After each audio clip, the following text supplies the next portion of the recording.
عورتوں کے لیے قبرستان جانے کا کیا حکم ہے، محدثین اور علماء کی کیا آراء ہے، اور فی زمانہ بہتر کیا ہے عورتوں کے لیے جانا یا نہ جانا؟ سیدنا امام ترمذی رحمۃ اللہ تعالیٰ علیہ جو ہمارے اجلہ محدثین میں سے ہیں ان کا قول پیش کرتا ہوں. جب یہ حدیث مبارکہ لائے کنت نہیتکم عن زیارت القبور اجازت والی، تو اس سے ایک باب پہلے یا بعد میں حضرت امام ترمذی رحمۃ اللہ علیہ نے سرکار دو عالم صلی اللہ علیہ وسلم کا یہ فرمان بھی ذکر فرمایا کہ اللہ لعنت فرماتا ہے ایسی خواتین کو جو بہت زیادہ قبروں کی زیارت کو جاتی ہیں. اچھا، ایک طرف یہ فرمان آ گیا، دوسری طرف فخر عالم صلی اللہ علیہ وبارک وسلم کی اجازت والی حدیث بھی آ گئی، فزوروہا، کہ اب زیارت کو جایا کرو. اب یہ دو طرح کی حدیث آئیں تو حضرت امام ترمذی رحمۃ اللہ تعالیٰ علیہ نے بہت زیادہ احتیاط والا تبصرہ اس پر فرمایا. سبحان اللہ. آپ فرماتے ہیں چونکہ یہ جو زیارت سے منع کرنے والی حدیث مبارکہ ہے خواتین کے لیے خاص، یہ پہلے تھی. جب اجازت دی تو احوط بات یہی ہے، زیادہ احتیاط والی اور زیادہ بہتر جو سمجھ آتی ہے وہ یہ کہ سرکار دو عالم صلی اللہ علیہ وسلم نے جب اجازت دی ہے تو اس وقت اس اجازت میں خواتین بھی شامل تھیں. صحیح. اب جس وقت عمل کے اعتبار سے ہم دیکھتے ہیں تو حضرت ام المؤمنین سیدہ عائشہ صدیقہ کا عمل بھی ملتا ہے، حضرت بی بی صاحبہ سیدہ پاک فاطمہ زہرا سلام اللہ علیہا کا عمل وہ بھی ملتا ہے کہ آپ بھی زیارت قبور کے لیے گئی ہیں. تو اس کا مطلب یہ ہوا کہ فخر عالم صلی اللہ علیہ وسلم نے جب اجازت دی تھی تو اس وقت خواتین کے لیے بھی اجازت تھی. یہ معاملہ اپنی جگہ رہا.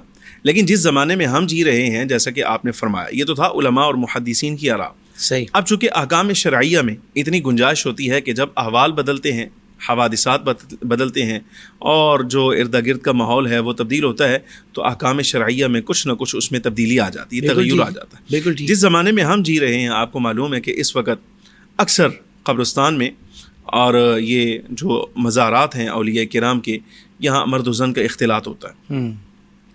تو ایسے میں بعض ہمارے علماء کرام نے شرائط بیان فرمائی، میں وہ بھی عرض کر دیتا ہوں. پھر جو بہتر بات ہے وہ بھی عرض کر دیتا ہوں. وہ یہ فرماتے ہیں کہ اگر خاتون با پردہ جائے، کسی محرم کے ساتھ جائے، وہاں واویلا نہیں کرے گی، شور شرابہ نہیں کرے گی جیسے خواتین میت کے اوپر کرتی ہیں، چونکہ ان میں صبر کی قلت ہوتی ہے. تو یہ چیزیں با پردہ جائیں، محرم کے ساتھ جائیں اور وہاں واویلا نہیں کریں گی. اور یہ ہے کہ مرد و زن کا وہاں اختلاط نہیں ہونا چاہیے. اگر یہ چار چیزیں پائی جائیں تو خواتین کو اجازت ہو سکتی ہے.